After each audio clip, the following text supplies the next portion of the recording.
It all changed the instant that the truth was revealed. Robin's nice Flagstaff residence remained proud and unscathed, while Janelle sat isolated in her small, older rental house, gazing at a pile of printed bank statements. The exterior was hot, but the burn she experienced was from betrayal. She sat rigidly in her kitchen table, marking off a line that confirmed her worst suspicion: land taxes, $138,000 withdrawn by Coyote Brown. She had already called the county office and discovered the taxes had never been paid. The land was still unpaid, but the money was gone. She grabbed her phone, her hand trembling, and opened the family group chat. Her jaw clenched and heart heavy, she typed, "Cody, we need to talk. I know what you did." Then she hit send. Meanwhile, Cody sat silently on the couch in Robin's tastefully decorated living room. His coffee remained cold next to him, untouched. Robin paced around the kitchen, acting as if she was getting everything sorted out, but obviously she was eavesdropping. Cody muttered to himself, "I just need more time." Robin halted. "You said Janelle was filling in," she spoke. He barked back, "She should." But Robin's tone sharpened. "She hasn't paid anything since March." That silence spoke volumes. They both knew what had occurred. They had been dipping into funds from accounts for the entire Brown family, not only Cody and Robin. That meant contributions from Janelle, Meri, and even Christine from earlier years. The money was supposed to go toward everyone's future. Instead, it got quietly tapped out. Janelle had had enough. She stood in her bedroom in front of the mirror, eyes red and lips pursed. It wasn't a pain about money, it was a pain about years of misplaced trust. She reached for her phone and started to record a voice memo. "He stole from us," she whispered. "From me, from my children. I deposited money into that account for years. My child tax credits. My income. And it's all gone. While Robin shopped, received new floors and a new HVAC, I fought to shop for groceries." She concluded the memo. Her children needed to hear the facts. Perhaps the public did as well. In the meantime, Meri sat at her B&B with a glass of wine, shocked to the core as she looked at the bank statements Janelle had sent.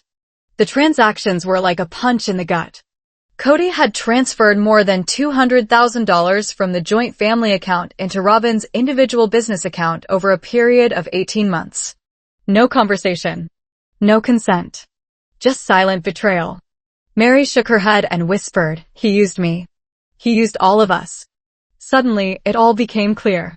Years of emotional abandonment, ignored texts, and skipped visits made Meri feel invisible. But now she understood it wasn't just emotional abandonment, it was financial betrayal. As she kept scrolling through the transactions, her stomach flipped. Just 2 weeks after what was to be a restorative counseling session, money that had been thought earmarked for her B&B repairs had been sent elsewhere. Robin had employed it to hang brand new chandeliers.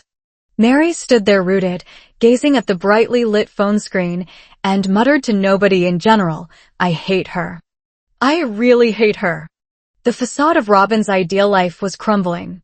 Moments later, when Janelle phoned Robin, Robin's voice shook as she answered the phone. "What's up, Janelle?" Janelle didn't delay. "You tell me, Robin. Where's the money today?" Robin hesitated. "I thought it was Cody's. I thought it was from his father's estate." Janelle's voice rose higher. "Don't lie to me. You knew where that money came from." "It came from the family account. My money, Meri's money." "You knew?" Robin started crying, mascara running down her cheeks. "It wasn't my idea." Cody said. Janelle interrupted. "Save it. We were taken advantage of. He took advantage of us and you assisted him. You were out looking for new dining room chairs while I was barely scraping together enough cash to cover Savannah's textbooks." Robin didn't have an answer. For once, she said nothing. Christine observed the fallout with a cup of tea from her porch in Utah. When Paydon showed her screenshots of Janelle's messages, she couldn't suppress a scornful laugh. "Of course," she grumbled. "He did the same to me."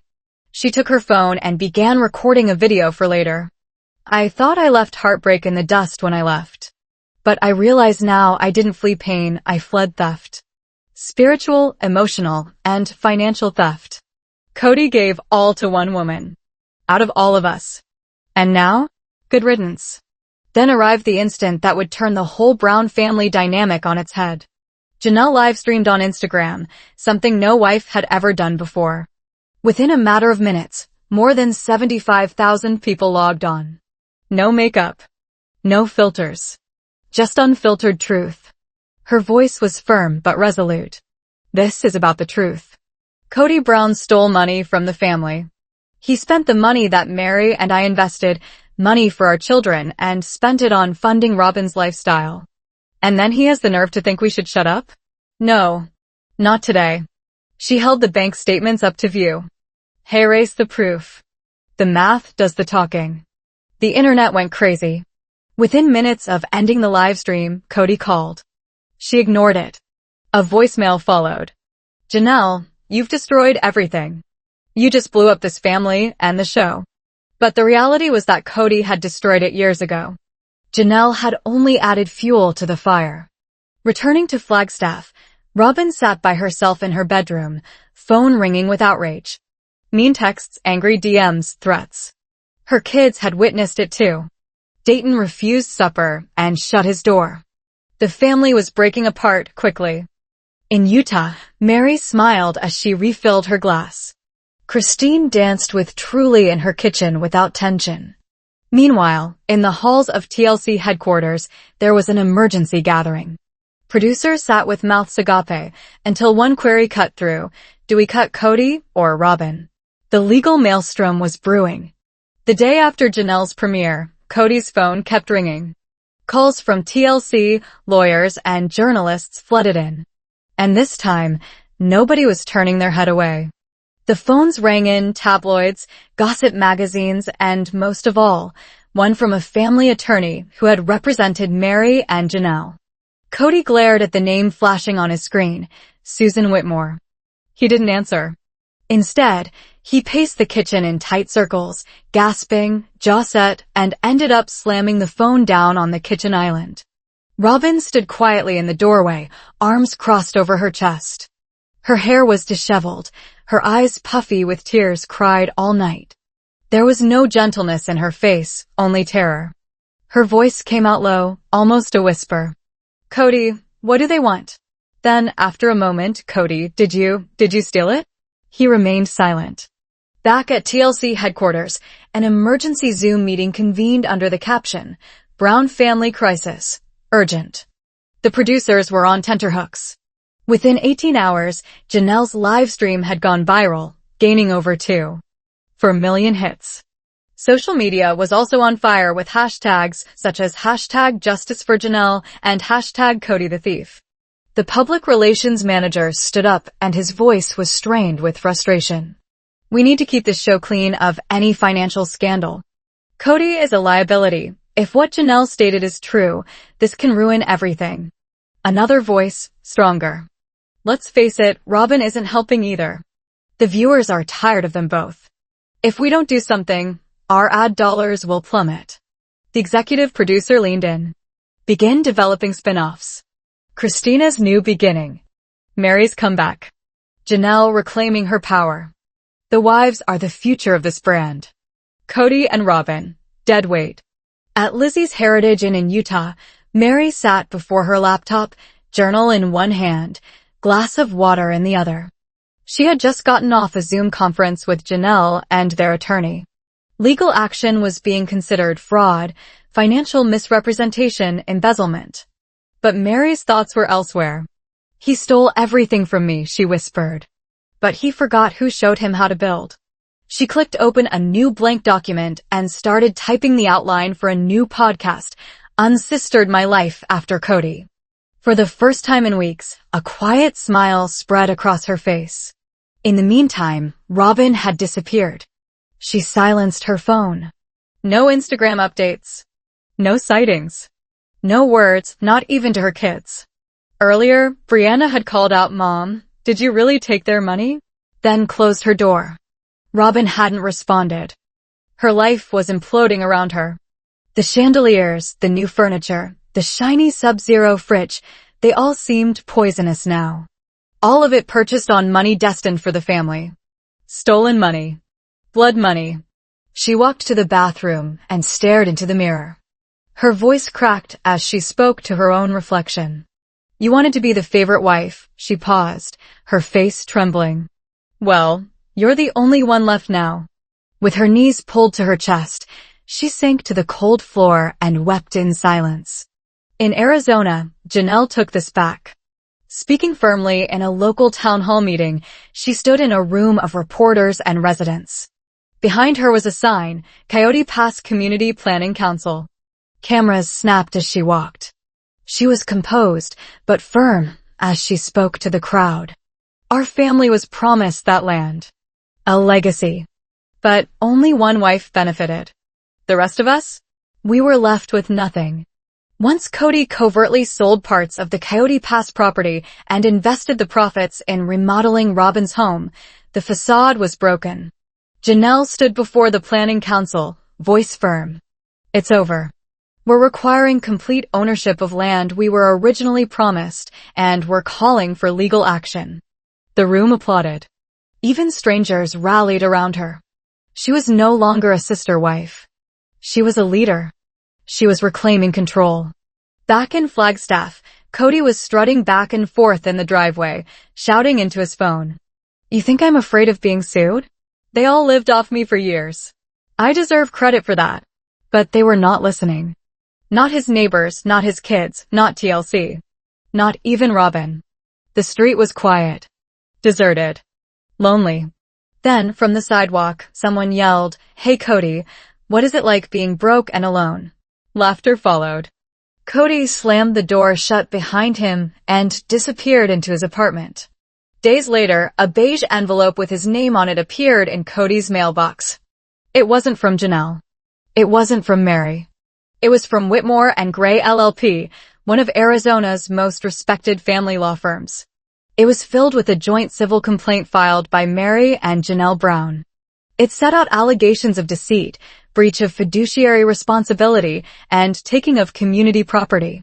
Over 80 pages of documentation supported it, bank statements, text messages, statements of TLC bonuses, and elaborate ledgers.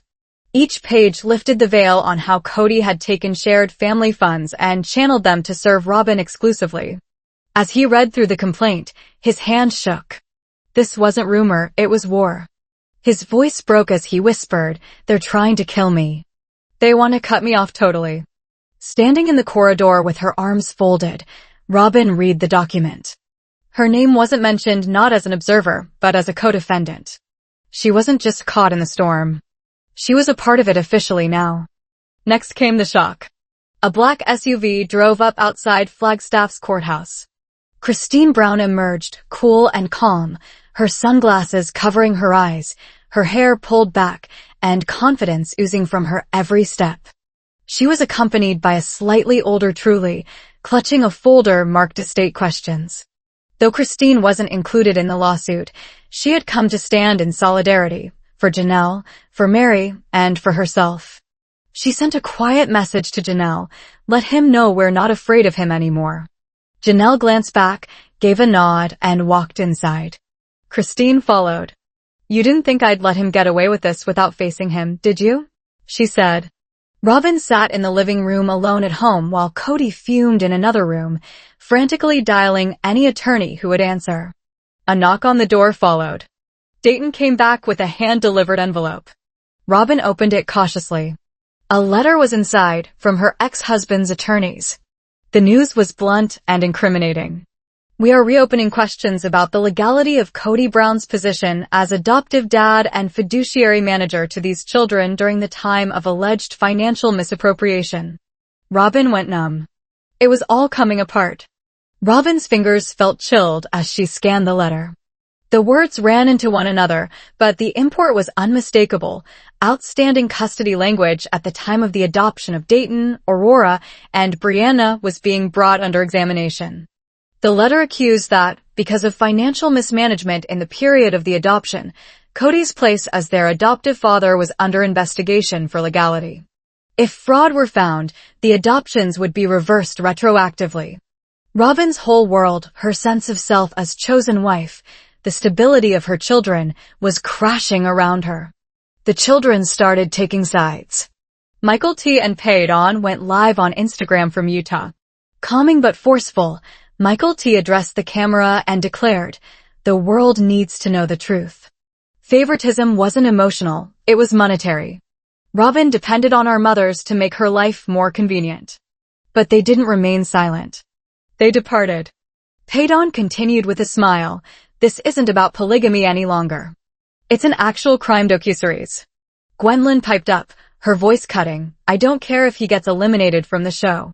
He cut us off years ago." TLC had hoped to get a neutral confessional with Cody, a soothing explanation to calm the tempest. Instead, they got his complete meltdown. Under the blistering Arizona sun, Cody paced in a folding chair on the empty land of Coyote Pass, his so-called dream development. As the gusts of wind blew, he cried, "They lied to me. Every last one of them. And after all I gave, now I'm the bad guy?" He rose and paced, tossing rocks across the tract. "I protected this family. I constructed this. I picked Robin because she was solid." He knocked over the camera tripod, sweat and tears streaming down his face, caught in the gray out of his unshaven beard. His face contorted with rage. "I am not a villain." The crew said nothing. The camera never wavered. In 48 hours, the raw footage would appear on the internet. Meri made a quieter but more purposeful move. Later in the week, she had a meeting with an investigative journalist from a large podcast network who covers true crime. In a low-key cafe, she handed over a flash drive. "I saved everything," she said.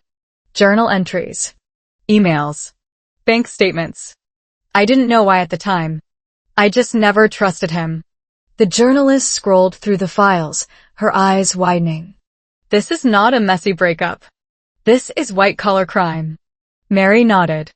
"Exactly. And am finally ready to speak." 3 days went by before Robin broke her silence in a public video. Rolled out of a dark bedroom, her face unmade, her voice shaking, she spoke directly into the camera. "I didn't know what was going on with the money. I never asked. I figured he loved us all equally, so I just let him do everything. But I was wrong." She hesitated. "To Janelle. To Meri. To Christine. I'm sorry. I don't ask forgiveness. I just didn't want it to end like that." The video got into millions of views. But the comments on it were harsh. "You let it happen. You're as guilty as he was. Too little, too late." Then it happened, the moment everyone had been waiting for. The courtroom was quiet with only the gentle tick of a wall clock. Cody Brown sat at the defense table, no longer the self-assured patriarch he had once presented. His shoulders were slumped, his beard unruly, eyes dark and sunken. Next to him, Robin sat white and shaking, hands clenched together in her lap. Then the door swung open. Christine walked in. Wearing a crisp blue blazer, hair pulled back, she strode with quiet resolve, accompanied by her lawyer. Cody looked up, but Christine did not glance his way. The reckoning had finally arrived. Christine walked across the courtroom with quiet resolve. She did not look at Cody, not even a glance. She dominated the room as she seated herself at the witness stand. From her purse, she removed a single sheet of paper, a notarized document itemizing years of unfulfilled vows. It detailed verbatim oral promises, monetary commitments, and veiled blackmailing tactics Cody had employed to keep her interested in Coyote Pass. The judge peered over the bench. "Miss Christine Brown, before your statement is recorded, is there anything you'd like to say?" Christine stood. Her voice was steady, but every word was soaked in years of pain. "Yes, Your Honor. This is for my daughters, not for myself. For the women whose mothers sacrificed their dreams, their money, and their worth for a man who never once saw them as equals. I lived without financial security. I was gaslit, lied to, and given false hope. But now I'm done." She paused. "Cody," she said, her eyes locking onto him for the first time, "you stole our futures. Now it's time you face the consequences." Cody chuckled darkly, but there was no humor in it. Just the sound of a man unraveling. At home, Robin opened her laptop to an email labeled urgent. Contract review required. It was from TLC's legal department. She clicked. Her eyes went fuzzy as she read the first few sentences. Effective immediately, Robin Brown will be eliminated from all forthcoming Sister Wives episodes and related digital platforms for verified financial impropriety, public condemnation, and pending litigation. Her hands started shaking. But the email kept going. TLC stands ready to make a new limited docuseries deal with Christine, Janelle, and Meri. This series will revolve around issues of financial justice, healing, and empowerment. And then the last line cut like a knife. You and Cody Brown are not qualified for this offer. Robin gasped. The room was silent. Her carefully constructed reality of being the favorite came crashing down with the burden of public fact. She let drop her pill bottle and sank back into the chair, shuddering. TLC had just wiped her out. Not only from the show, but from the legacy. With the case proceeding at a pace as glacial as it was deliberate, Janelle had waited long enough. With receipts in hand, both literal and emotional, she took action. Years of financial donations, emotional manipulation, and recorded deception were the grounds cited by her attorneys. A deed reassignment petition was filed. And this time, it went through. The court granted a temporary restraining order against Cody Brown, lawfully prohibiting him from selling, leasing, or building any portion of the long-promised Coyote Pass land. The next morning, Janelle strolled property with a surveyor and local news team behind her. With the court's stamped approval clutched in her hand, she addressed the camera head-on. This land was all supposed to be for us. But now, it belongs to the people who really paid for it. Clipped to her back pocket? A folded court document declaring Janelle Brown the legal custodian of lots 3, 4, and 5. For the first time in months, Janelle smiled. Justice, albeit slow, was finally catching up. But the ultimate surprise of all was from someone that no one saw coming.